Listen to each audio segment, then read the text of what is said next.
Galw'r Cynulliad Cenedlaethol I drefn yr eitem gyntaf yn agenda ni'r prynawn yma yw cwestiynau i'r Prif Weinidog a'r cwestiwn cyntaf Paul Davies. A wnaeth y Prif Weinidog ddatganiad am yr hyn y mae Llywodraeth Cymru yn ei wneud I gynorthwyo busnesau bach yng Ngorllewin Cymru? Mae cymorth busnes ar gael I entrepreneuriaid ac I busnesau micro bach a chanolig ym mhob rhan o Gymru trwy ein gwasanaeth Busnes Cymru. Ein ffocws ar hyn o bryd yw I gefnogi entrepreneuriaid arloesor, swyddi a'r economi. Prif Weinidog, dwi'n parhau I dderbyn etholwyr a busnesu yng Ngorllewin Cymru yn cysylltu â fi ynglyn â trethu busnes. Fod eich Llywodraeth chi wedi cyhoeddi arian ychwanegol I fusnesu ar y stryd fawr, mae yna lawer o ddryswch a mae yna nifer o busnesau ddim yn gwybod pwy sy'n gymwys I dderbyn y cymorth hyn. Felly allwch chi cadarnhau y bydd y Llywodraeth yn llawer mwy clir ynglyn pwy sydd yn gymwys. A hefyd, gallwch chi ddweud wrthon ni pam roedd y Llywodraeth eisiau targedu busnesau ar y stryd fawr heb gynnwys busnesau eraill? Wrth gwrs, beth ni wedi targedu yw trio helpu'r uned sydd wedi colli allan ac I helpu nhw dros dro o achos y ffaith bod adnewyddu wedi bod o'r trethu busnes. Mae lot fawr o bobl wedi elwa o achos hynny, lot o busnesau wrth gwrs sydd yn dewel, sydd wedi gweld y cwmp yn y trethu y maen nhw'n talu, ond wrth gwrs mae yna gynllun gyda ni mewn lle mwyn helpu busnesau bach yn enwedig sydd wedi gweld twf yn y cynyddiad yn ei trethu nhw. Eluned Morgan.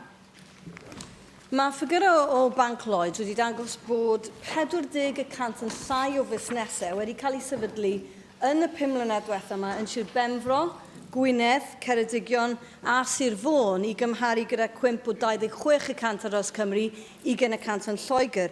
Ydy'r Prif Weinidog yn fodlon edrych I fewn i'r rhesymau pam fod y ffigurau mor wahanol yn y siroedd gorllewinol I gymharu yn nodweddiadol gyda llefel fel Blaenau Gwent, lle gwelwyd cwmp o dim ond 8%, a lle mae'r wobr yn mynd I Ferthyr, lle oedd llai na hanner y cant wedi gweld cwmp, ac ydy'r Prif Weinidog yn fodlon gofyn i'w weinidogion I edrych ar y mater yma o beth sy'n digwydd yn y gorllewin yn uniongyrchol ar y pwnc yma.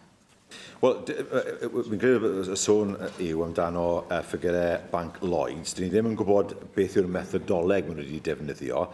Na, wrth gwrs, dyn ni'n gwybod yn gwybod beth yw natur y data set. Wrth gweud hynny, mae'r nifer o unedigaethau busnes wedi cynyddio o 8,225 yn 2010 I 11,525 yn 2015. Ond wrth gwrs, newn ni ystyried y ffigurau sydd wedi dod o Banc Lloyds mwyn gweld os oes yna unrhyw fath o broblem fan hyn sydd eisiau datrys mewn un rhan o Gymru. Adam Price. Last week, the Welsh Government announced 2 new business investment funds of £7 million each. The application deadline is in just 5 weeks' time. The same thing happened with the Growth and Prosperity Fund last year, announced on September the 17th. Last year, the deadline for the large applications was just 4 weeks later. The Scottish Government has created a £500 million fund with an open window for applications over 3 years. We seem to run the show with every time the Welsh Government finds a bit of money down the back of WEFO's sofa, they announce a new fund and it's closed before most businesses have had the opportunity to hear about it. It's the opposite of strategic, and I would say to the First Minister gently, it makes Wales look amateurish. Well, our unemployment rate is better than Scotland, actually. Our economic growth is better than Scotland. We have done far better than the Scottish Government in that regard. Can I also say that the schemes that he has referred to were oversubscribed? It may be that the window is short, but nevertheless, the schemes are popular, they deliver, and their economic statistics show that. Cwestiwn 2, Jeremy Miles. What is the Welsh Government doing to tackle rough sleeping in Wales? Rough sleeping, we know, is a problem in many parts of Wales, which is why, of course, we have the legislation that we passed in order to ensure that rough sleeping was dealt with. There is a question mark, of course, at the moment in terms of us being able to understand the numbers of people who are sleeping rough. It can be a difficult figure to assess, but we're not complacent, and we're continuing to invest through our Supporting People programme and homelessness prevention grants. I thank the First Minister for that response. Last week, press reports highlighted the experience of people sleeping rough in Neath. The people who were interviewed had been through job loss, difficulty in claiming benefits, prison and addiction, and they spoke movingly about the impact on their health and their sense of loneliness. The legislation the First Minister just referred to is acknowledged as having made great progress, in particular around prevention, and I welcome supporting people's preservation, as he mentioned in his response. But Shelter believes the way the Welsh Government monitors rough sleeping means, in their words, that we simply don't know enough about rough sleeping to be able to fix it. And they also highlight the comparative lack of housing first accommodation in Wales. In addition to the measures already in place, will the First Minister therefore look at how the Welsh Government monitors rough sleeping so we can understand how best to tackle it? And will he also look at the availability of housing first stock in Wales? Yes, an independent evaluation of the implementation of the Housing Wales Act 2014 has been commissioned, and an interim report is expected in draft format by June of this year. And that work will help us to understand how rough sleepers are being treated under the legislation. And I can say that alternative monitoring systems are being explored in order to assist with the annual monitoring that takes place. There will be further information on that later in the year. And of course, we're looking to work with local authorities who are responsible for meeting needs in their local areas to ensure that the issue that people don't become homeless in the first place, which of course is the intention of the legislation. Bethan Jenkins. Prif Weinidog, fel sydd wedi cael ei crybwyll yn barod, mae Shelter yn poeni'n fawr bod yna diffyg data ar gael ar gyfer monitro'r hyn sydd yn digwydd yng Nghymru. Dwi'n credu gyda nifer o'ch cynlluniau eraill megis cymunedau'r waith, cymunedau'n gyntaf, mae data a diffyg data yn thema sydd yn dod trwyddol gan ei llywodraeth chi. Gyda mater sydd mor bwysig, gyda'r ffaith bod gynnon ni deddf mor gryf, pam ydy sefyllfa'n codi lle bod yna diffyg data rhywbeth mor bwysig? A pa waith yn ogystal â'r gwaith dych chi newydd gweud yn eich ymateb i Jeremy Miles sydd yn mynd i fod yn digwydd mwyn sicrhau na fydd na dwf y flwyddyn nesaf i'r bobl sydd yn digartref? Wel, un beth o data sydd yn bwysig i ddweud yw bod ystadegau yn dangos am 2015-16 roedd y deddfwriaeth ei hunan yn llwyddiannus mwyn helpu 85% o deuluoedd o dan bwysau a falle yn colli tŷ o achos hynny. So ni'n gwybod bod hwnna wedi gweithio'n dda dros ben, ond fe wedys ni'n gynharach yn holl bwysig i sicrhau bod y data sydd gyda ni yn ddigonol mwyn sicrhau bod ni'n deall bod y deddfwriaeth yn gweithio yn y ffordd mwy effeithiol sy'n bosib. Mark Isherwood. Yeah. Well, as a member of the multi-agency and cross-party working group that successfully campaigned under the leadership of community campaigners TCC to establish the Tin Horse Night Shelter in Wrexham, it's particularly frustrating that the Welsh Government's latest national rough sleeper count not only shows a 72% increase in rough sleepers across Wales, but the numbers in Wrexham on the night account up from 17 to 27 on the previous year, and at 61, Wrexham with the highest proportion of people sleeping rough over a 2-week period in Wales, significantly higher even than Cardiff. How, therefore, do you propose the Welsh Government should engage with Wrexham Town Centre Forum Steering Group, whose chair, Andrew Atkinson, says it's time for everyone to put politics aside, stop blaming each other and work together neutrally to get to grips with the town's issues? The member for Conservative candidate, as we know, who may not be perhaps the most objective person to quote at this stage, but I have to say his party has to take responsibility for this. Many people become homeless because of the changes in welfare benefits, the hammering that people have had through the bedroom tax. Yes, it's true to say that we look to use legislation and other means in order to look to prevent homelessness, but of course the UK government is responsible for taking money away from people and putting them in danger of being homeless. And so his party has to accept responsibility for much of the threat of homelessness that people have to face. Caroline Jones. Diolch, Llywydd. First Minister, unfortunately, the narrative around rough sleeping has been completely toxic. Rather than seeing rough sleepers as poor, unfortunate souls forced to find shelter in shop doorways, facing hypothermia and starvation, many have seen them and branded them as delinquents and a scourge to be removed from our high streets. First Minister, do you agree with me that rather than serving ASBOs on these people or locking them up for vagrancy, councils across Wales should be providing shelter and working with the various agencies and partnerships to find them permanent accommodation and support? Well, I'm not sure you can lock people up for vagrancy anymore, but I take the point about stigma. I have been to the Salvation Army's purple bus that appears in Cathays Park in Cardiff. I've seen many of the people and met many of the people who are homeless. They have very, very different stories to tell. Some of them have to wrestle with addiction. Some of them find it very difficult to remain in accommodation when they get that accommodation, and there are many problems that individuals have to face. But through the work of groups like the Salvation Army, with the accommodation that they provide, working with local authorities and government, we aim to provide a holistic solution to the problems that so many people face that makes them homeless in the first place. Cwestiynau nawr gan arweinwyr y pleidiau, arweinydd y Ceidwadwyr Cymreig, Andrew Arty Davies. Thank you, Presiding Officer. Could I first of all wish you many happy returns, First Minister? As someone who's got many years to go before I hit the milestone of 50, I look forward to maybe you telling me what it's like. But I wish you all the best on your birthday today. And I'd also like to send best wishes to the Cabinet Secretary for Rural Affairs, who obviously is convalescing at the moment, and hopefully she'll be back with us as soon as possible. Yesterday, First Minister, the Swansea City deal was signed by both governments and obviously the partners who worked to build up that deal, the local authorities and businesses, importantly businesses who were involved in creating the combination of projects that hopefully will lift GVA and employability skills levels and the prospects for the Swansea City region. And I specifically mention region because it's not just Swansea we're looking at here. There have, though, not unreasonably been put to people that this doesn't bear much of a resemblance to what Sir Terry Matthews was talking about when he initially, as the chair of the City Region Board, brought forward some 12 months ago, and the concept has moved away from people and more to buildings. Do you share that view and the view that actually the deal before us could potentially be a build it for people to come rather than invest in the people in the region?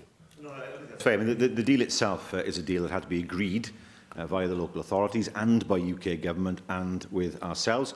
Absolutely right to say that almost half of the investment that will come from the private sector. It's a very good example of what happens when governments cooperate. It's a very good example of what happens when public and private sector cooperate as well.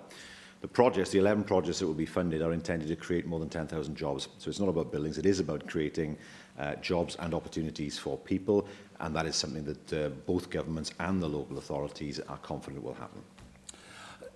And you are confident, First Minister, with this deal that GVA, which is about 74% of the UK level in the Swansea City region, will increase over the 15 years of the deal. So can you give us some firm indicators that you will be benchmarking and your government will be benchmarking as success? What can we expect in the 3, 5, 8 and 10 years that obviously this deal will be coming forward, so that we can actually mark you and the UK government and the partners about the increase in GVA levels in this area, because it is vital that people actually can see wealth and opportunity increasing rather than some of the sound bites that we've had on other regeneration initiatives that maybe have happened in the past.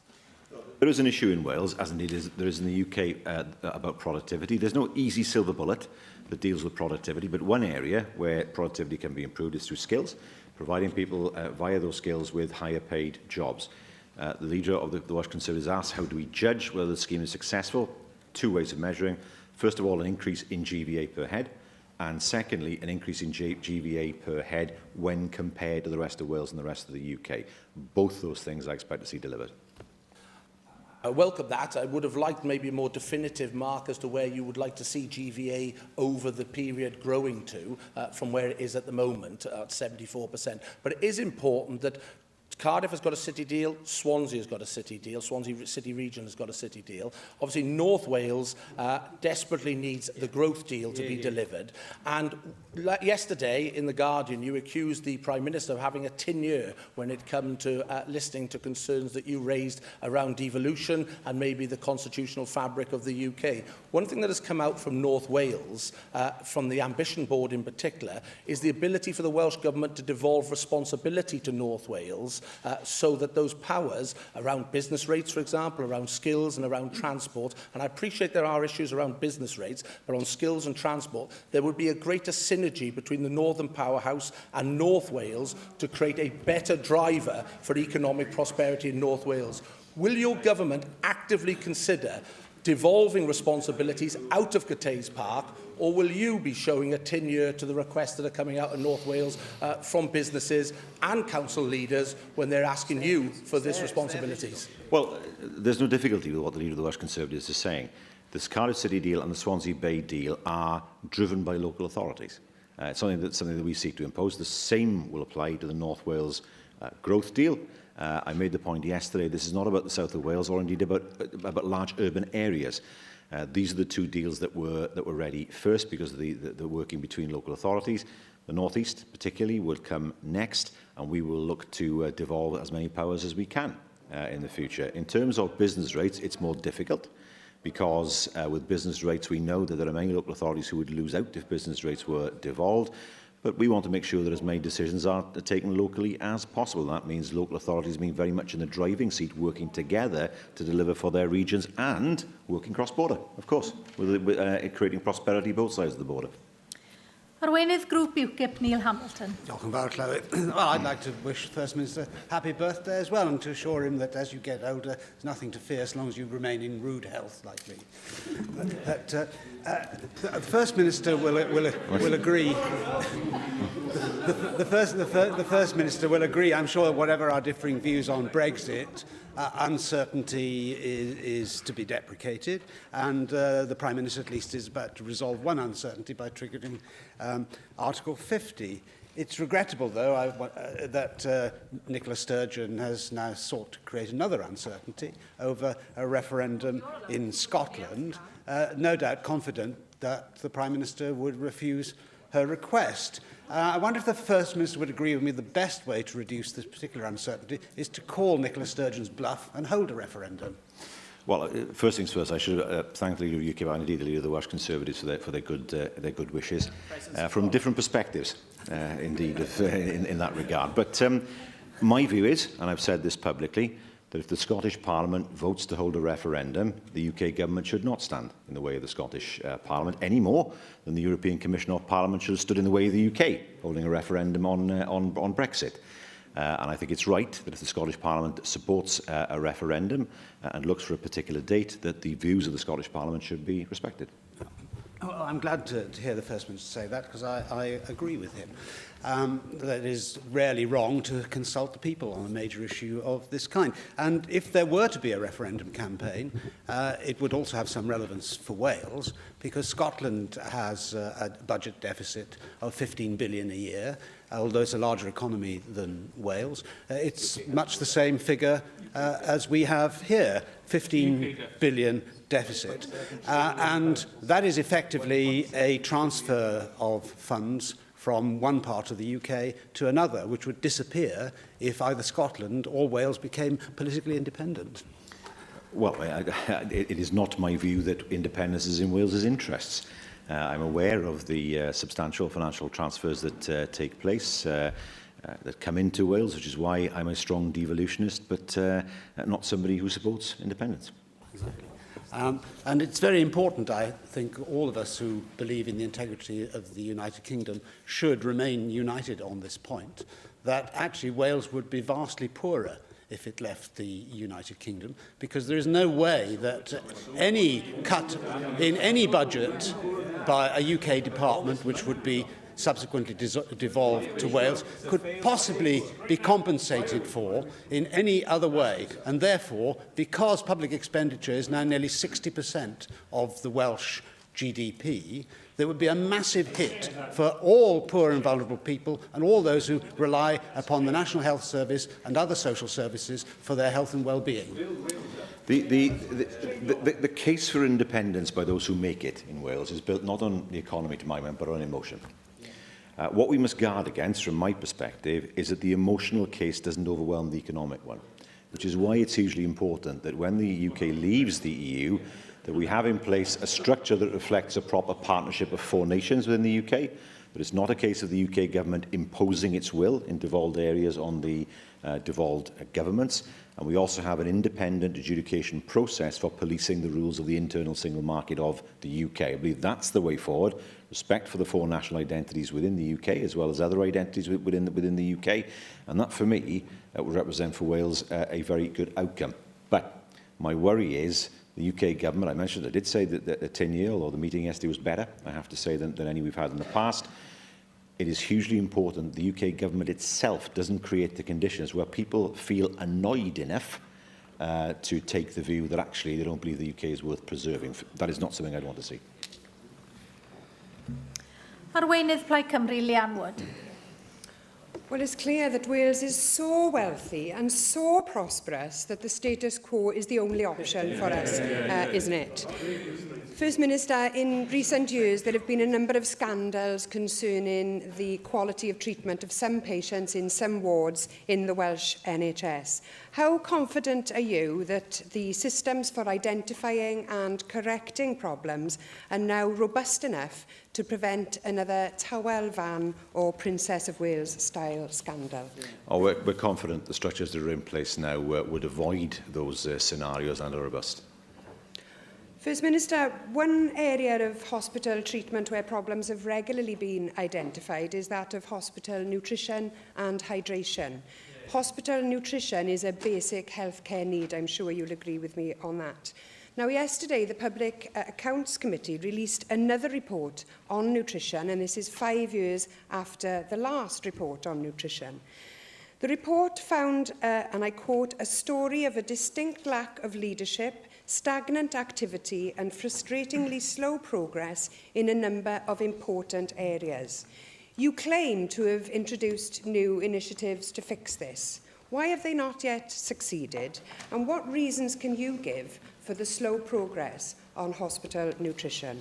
Well, of course, there is a formal process for responding to reports, but it's right to say that nutrition and hydration is hugely important. The report did highlight good progress that had been made in a number of areas, but of course it's hugely important to have reports such as this in order to make sure that there is as much improvement as we'd all want to see. How many reports do we need, First Minister? The report highlighted that 9% of patients were not being given enough water to drink. There are other areas where progress is non-existent. No progress on a computerised catering information system, and that problem was identified back in 2011. Not a single health board has a named director with responsibility for nutrition, and not a single health board has achieved 100% compliance with nutritional care pathway training, despite it being mandatory since its introduction in 2011. What you hear from management is very different to what we as Assembly members hear from patients and our constituents. When can we expect to see some leadership from you on hospital nutrition? When will we get beyond apologies and claims of lessons learned to see that these simple, basic problems in the NHS have to be prevented before they cause serious harm to some of our patients? Well, we've already introduced a range of initiatives aimed at patients, staff and visitors in relation to healthy eating. We're considering ways to improve healthy food provision in hospitals even further, including an upcoming review of the mandatory standards. And as I said earlier on, the statement by the PAC doesn't acknowledge the huge improvements already achieved by the NHS. The Auditor General, in his report, said that he recognised that NHS bodies have made good progress implementing the recommendations made by both himself and by the committee, and that 2/3 of the recommendations were fully actioned, with ongoing work to address those recommendations not yet complete. So most have been done, some have not yet been done, but what is clear from what has been said by the Auditor General is that what is left to do is in the process of being done. Question 3, Hefin David. Will the First Minister provide an update on Welsh Government plans to create better jobs closer to home? Well, a cross-government team is taking forward the Better Jobs Closer to Home programme to better align a range of commercial projects with other interventions to support creation of meaningful employment in communities with high levels of joblessness. It's worth remembering that it was in October 2015 that the Wales Trades Union Congress launched its excellent campaign for better jobs closer to home to benefit Valley's communities, such as the one I represent in Caerphilly. And indeed, I received a very friendly note from them last week emphasising that, and I was pleased to see that the same principles contained in the programme for government. I'd like to welcome the speech the Cabinet Secretary for Economy and Infrastructure made yesterday at Coleg y Cymoedd, where he recognised the importance of addressing regional differences and taking a regional focus to creating resilient communities and indeed better jobs closer to home. With this in mind, will the First Minister provide more specifics about the Welsh Government's approach that will tackle those economic challenges faced by the Northern Valleys of South Wales, helping develop our own specialised sectors, building on existing strength and the social capital that exists there. Well, firstly, the commercial pilots are starting testing the interventions to see how they can be as effective as they can be. We're looking to implement a specific strategy, both regionally in the Northern Valleys and across the whole of Wales. There is a ministerial task force that has been set up cross-government in order to address some of these issues. The challenge for us is that there are differences within the valleys themselves in terms of performance. We know that Merthyr is doing particularly well in terms of attracting investment. That is not reflected in every valleys community. So what we're looking to do is ensure that we can even out economic development and improvement over the course of the next few years, rather than seeing some parts of the valleys do well and others less well. Commercial interventions, pilot projects are part of that. The task force is another limb of that. Sian Gwenllian. Gwell swyddi yn nes at adra. I fy etholwyr I, be mae hyn yn olygu yw creu swyddi o ansawdd yn y gorllewin, yn y gogledd orllewin. A mae dyletswydd ar Lywodraeth Cymru I ddangos y ffordd efo hyn, ac I gael polisia cwbl fwriadus I wasgaru swyddi Llywodraeth ar draws Cymru. Pryd felly mae'ch Llywodraeth chi yn bwriadu diwygio ei strategaeth lleoli swyddi? Mae angen cynnwys meini prawf penodol newydd fyddai'n arwain at ddosbarthu swyddi Llywodraeth Cymru mewn ffordd gyfartal ar draws Cymru. Dwi'n awgrymu eich bod chi yn diwygio'r strategaeth lleoli swyddi ar frys cyn I bobl y gogledd golli pob ffydd yn eich Llywodraeth.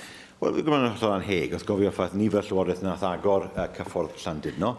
Fi nifer Llywodraeth oedd a swyddfa yn Nghaernarfon, sydd yn Nghaernarfon. Nifer Llywodraeth sydd wedi symud mwy o swyddi mas o Gaerdydd nag eriod o dan swyddfa Gymreig gyda swyddi ar draws Cymru. Dwi ddim bosib I gael swyddi yn pob lle yn amlwg, ond mae'n record ni yn un dad dros ben ynglŷn â symud swyddi yn enwedig i'r gogledd. Mae mwy o swyddi yn y gogledd nawr o bobl sy'n gweithio I Lywodraeth Cymru nag oedd eriod yn wir ynglŷn â sefyllfa swyddfa Gymreig. Darren Miller. Diolch, Llywydd. First Minister, if we want to have more people working closer to home, then what about home workers?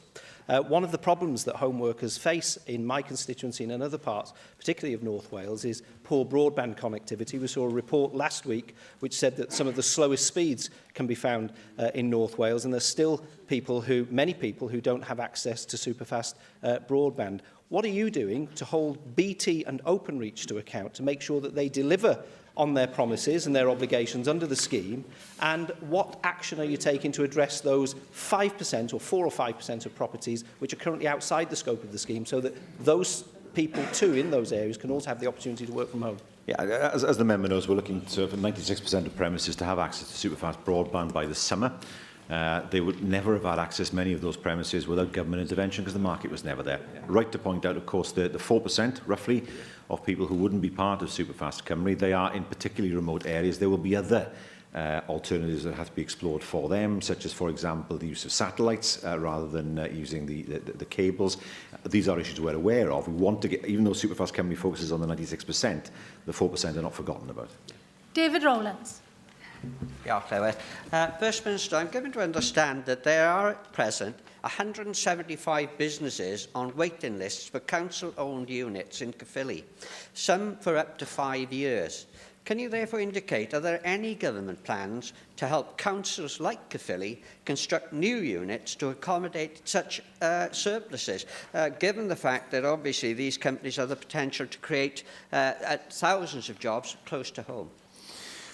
Well, I'm not aware of the situation in Caerphilly as he describes it. I will write to him on that because it's specific to Caerphilly Council rather than to Welsh Government. We need to avoid a situation where we build speculatively lots and lots of different factory units because we know a lot of them remain empty, or they did remain empty in the 90s. What we look to do is to identify existing buildings that are appropriate for businesses who want them and to look at where units can be built where we know there will be a demand. And that is something certainly that forms part of our economic strategy. Question 4, Julie Morgan. Thank you. What progress has been made in setting up the Constitutional Convention? Well, the member will know I've been calling for a number of years for a Constitutional Convention to consider the future governments of the UK, and the challenges posed by EU withdrawal makes the case for such a convention even stronger. I thank the First Minister for that response and congratulate him for raising this issue, this very important issue, for so many years. Would he agree that the unwritten constitution of the UK is unsustainable in view of leaving the EU and with the threat of a second Scottish independence referendum? Well, the heart of the problem as we leave the EU is parliamentary sovereignty, the idea that all power comes from one place in Westminster, which has the ability to do whatever it wants. I don't think that's the right approach. I think there are several centres of democratic accountability, of which this Assembly is one. For me, the UK has to move more towards a system of shared sovereignty. It works in Canada. It doesn't create instability. Canada is one of the most prosperous and secure countries in the world. But we have to get away from this idea that somehow everything is subordinate to Westminster and the UK Parliament in Westminster. That is not the model, I believe. It may work in the 19th century. It's not the model that's going to work in this century. Steffan Lewis. Yeah, well, I was disappointed that the First Minister's response to developments last week was what it sounded like calls for an internal constitutional convention for the Labour Party. But in moving forward, we know that the Welsh Government Plaid Cymru White Paper on Europe has been rejected out of hand by the UK Government. We know that the UK Government's broken its promise to have a UK-wide approach to EU negotiations before triggering Article 50. This doesn't bode well for the much-awaited repeal bill and related legislation. But there is a clause in the Welsh Government Plaid Cymru White Paper, I suppose we could call it Article 132, which the First Minister could trigger, which would mean bringing to this Assembly a continuity bill now in anticipation of the repeal bill to defend the current Welsh constitution from a power grab from Westminster. Well, first of all, there's been no formal response to the white paper that we have produced. Secondly, the Great Reform Bill, as it's termed, is designed to be a bill that will preserve, we are told, preserve EU law in the jurisdictions of the UK and in the laws of the different parts, different nations of the UK. If that's all it does, then it's sensible. However, what we would not accept, in fact, we would oppose this tooth and nail, is any suggestion that there will be a clawback of existing powers or that powers that return from Brussels should sit, even for a period of time, in Westminster. That is something we will guard against very strongly, and we will examine the Great Repeal Bill very closely to make sure that does not happen, and we will not support that if that is proposed as part of that bill. David Melding. First Minister, I think the problem with the Constitutional Convention is you can't really have one until after a second referendum in Scotland, which at some point in the future does look a possibility. And I just wonder if your more immediate aims should be with the Prime Minister to see how the JMC system could be strengthened. And I commend Mr Drakeford's remarks on how that might happen, though not the style he made them. I think it was too caustic in Parliament when he compared the current process to St Fagans Community Council. But he did make some interesting points about how the JMCs could be made more robust with agendas, a secretariat, and a clear purpose and future work plan. That's what you should be concentrating on. Over the next 2 years, following the triggering of Article 50, there is a golden opportunity to restructure the way in which decisions are taken across the UK. It's no good waiting until that period of time has elapsed, because then we find ourselves in a situation where there's no way of putting in place an alternative system. What does that mean? It means that the JMC should evolve into a proper Council of Ministers, where joint decisions are taken where that is appropriate in areas that are devolved. It may well be that there is merit in having a general framework with regard to agriculture or indeed fisheries, as long as it's agreed. We know that when the UK leaves the EU, there is the distinct possibility that state aid rules will no longer apply, in which case we get a free-for-all inside the internal single market of the UK. I've mentioned the term trade war. I think that's perfectly possible. There was a trade war between Ireland and the UK in the 1930s. That's in no one's interest for that to happen. The alternative to that is to put together a set of rules in the UK, agreed by the 4 UK governments, and importantly, an independent adjudication body that polices those rules, a court. The ECJ performs that function in the European single market. The US Supreme Court performs that function in terms of interstate commerce in the US. An internal single market with agreed rules and a method of policing those rules is not a proper internal single market, and I want to see that internal single market work properly. Hywel Anker Davies. Diolch Newydd, and personally I very much welcome the leadership that the First Minister is showing on this drive towards the Constitutional Convention. But further to David Meldon's important question, in the immediate here and now, and following that fascinating session we had yesterday where we had in the gallery law students from University of South Wales looking on, if we do not achieve that more parity of esteem amongst that you could see in a Council of Ministers and independent adjudication as well, what is your prognosis then going forward at this moment as we transition to exit in the European Union and to a very different framework within the UK? What's your prognosis if we do not get those mechanisms in place? There is a danger that the UK will start to unravel. In particular, one thing that is not often mentioned, but I think is worth noting, is what might cause the rise of English nationalism. And people in England feeling aggrieved with the system. And I think this can all be avoided fairly easily. The distinct national identities of our four nations can be recognised, while at the same time recognising the common purpose that the UK provides. But that does mean putting in place a structure that reflects the fact that this is a partnership of nations, rather than believing that this is something like the unitary state that the UK was in 1972 before it entered what was then the common market. So these issues are resolvable, no doubt about that in my mind. They need to be resolved so that when the UK leaves the EU, that structure is in place already in terms of the internal single market of the UK, in terms of the Council of Ministers, rather than doing it a few years after that and then leaving a vacuum. That's in no one's interest. Cwestiwn 5, Dawn Bowden. Will the First Minister make a statement on the Welsh Government strategy for tackling homelessness in Merthyr Tydfil and Rumney? Well, yes, I mentioned earlier on the legislation and what we're doing to monitor that legislation. And we, of course, continue to work with all local authorities to ensure greater consistency in the support to those who are homeless or at risk of homelessness.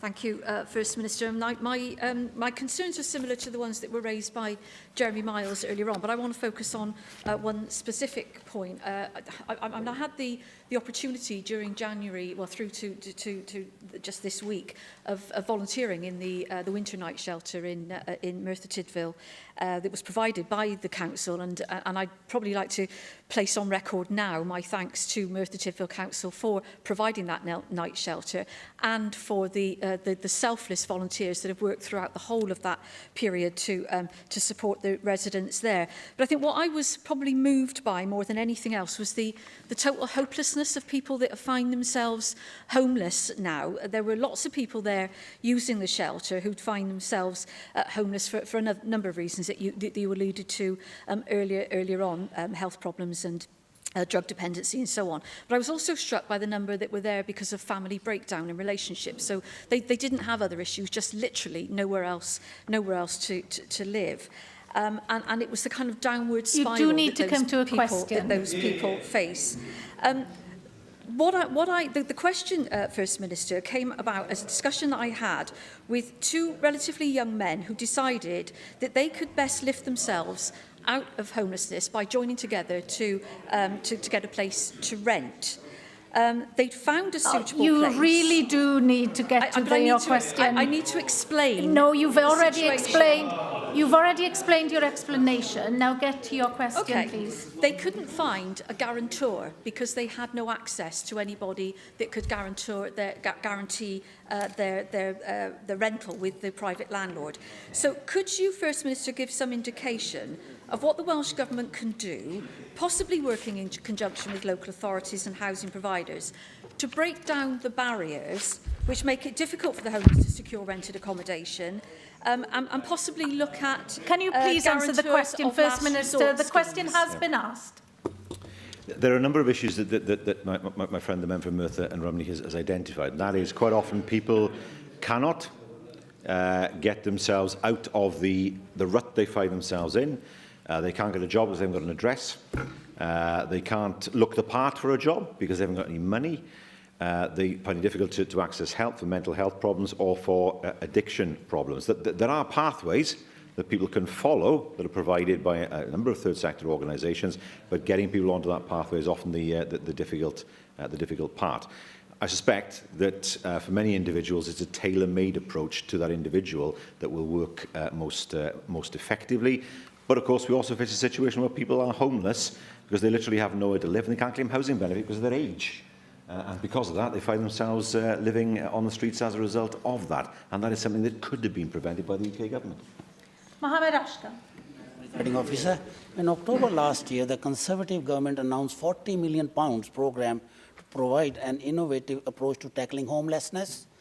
This includes a number of initiatives to help individuals in danger of becoming homeless, to help rough sleepers to access employment and education opportunities, and to address underlying issues of long-term rough sleepers, such as poor mental health or substance abuse.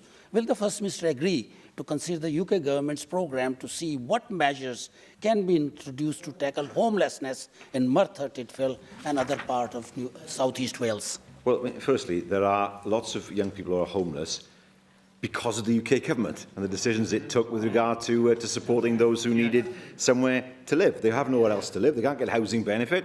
They find it difficult to get a job, so they end up living on the streets as a result of that. That money could have been better targeted, I suggest to the member, if it was used in that way. But the UK government is playing catch-up to us. Our Supporting People programme plays a very important part in preventing homelessness. We've protected that budget. We'll spend £124.4 million on that programme in 2017 to 18. We've also developed a number of distinct approaches to support those members of our community most at risk. For example, ex-service personnel, those who are ex-offenders, a pathway to try to help young people avoid homelessness because of the actions of the UK government. So I would argue to him that actually the UK government is actually trying to catch up with what we're doing already. Cwestiwn 6, Mohammed Ashka. First Minister, will the First Minister make a statement on Welsh Government financial support for employment in South East Wales, please? Yes, we continue to provide all forms of employment support to all areas of Wales. That includes our highly successful Jobs Growth Wales and Business Wales programmes, additional investment in apprenticeships, and of course, not forgetting a range of other EU-funded programmes. Thank you very much for the reply, Minister. The announcement by the NewsQuest that they propose to close their sub-editing hub in Newport and to relocate to Weymouth has been raised in this chamber before. However, it has been revealed that the NewsQuest received £95,000 from the Welsh Government in 2012-13 under the Skill Growth Programme and further £245,000 to expand its sub-editing hub last year.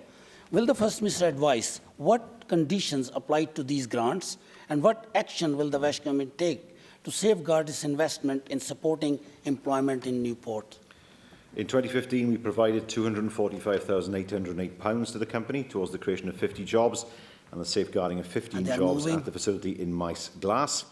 That was exceeded, but the award was conditional on the jobs being in place until May 2020. If that condition is not met, then we will look to recoup the money. Cwestiwn 7 yw Iranca Davies. What is the Welsh Government doing to promote good employment practices for workers involved in public sector safety supply chains in Wales? Well, a code of practice on ethical employment in supply chains was launched on the 9th of March. We expect the Welsh public sector to sign up to the code and to help improve the well-being of workers in our supply chains. I thank the First Minister for that answer, and it was heartening to hear of the new code of practice for ethical employment for supply chains in the Welsh public sector, because it shows real leadership. But in launching the code of practice, the Cabinet Secretary said, it's only by working together that we can help deliver a better and, crucially, a fairer deal for workers in our supply chains in Wales and throughout the world. So can I seek assurance from the First Minister that we will try to make this bite deeply in Wales through the long reach of the public sector and other agencies, third sector and others, but also using that reach deep into other nations, including developing nations, so that our supply chains, including those parts which rely on sourcing overseas, do not exploit any worker anywhere? Well, the code demonstrates the Welsh Government's commitment to the eradication of illegal and unethical practices that affect workers in Wales and beyond. We need to have the longest reach possible, and of course to ensure that this rolls through not just the public sector but private sector as well. So we will encourage businesses operating in Wales to sign up to the code as well. That will raise and level the playing field for ethically responsible businesses, so that those who employ staff legally and ethically cannot be undercut by those who don't. Ac yn ola, cwestiwn 8, Caroline Jones. Diolch, Llywydd. Will the First Minister outline how the Welsh Government is supporting disabled people to remain active members of their community? Well, our framework for action on independent living sets out our plans to support disabled people in Wales to live independently in their communities. We will be looking to review the framework this year, embracing, of course, the principles of the well-being of future generations. Thank you, First Minister, for that answer. I have been dealing with a constituent whose wheelchair had to go in for repair. He was left without a suitable alternative, as this was a bespoke chair, for over 2 months, and has been unable to successfully contact anyone for updates. It was only after I contacted the Chief Executive of the Local Health Board was any action taken. Frankly, this is unacceptable. I am told that waiting time for wheelchairs is excessive. How can we possibly hope to support disabled people remain active members of their community if we can't provide for such basic needs? First Minister, what is your government doing to eliminate waiting time for wheelchairs and ensure timely repairs to this essential element of a disabled person's support? Well, it's clear that the constituent who contacted you has gone through a difficult experience. It needs to be investigated. Could I ask the member to write to me, and I will, of course, write back to her to provide her constituent with an explanation. Diolch i'r Prif Weinidog. Yr eitem nesaf yn agenda ni yw'r datganiad a chyhoeddiad.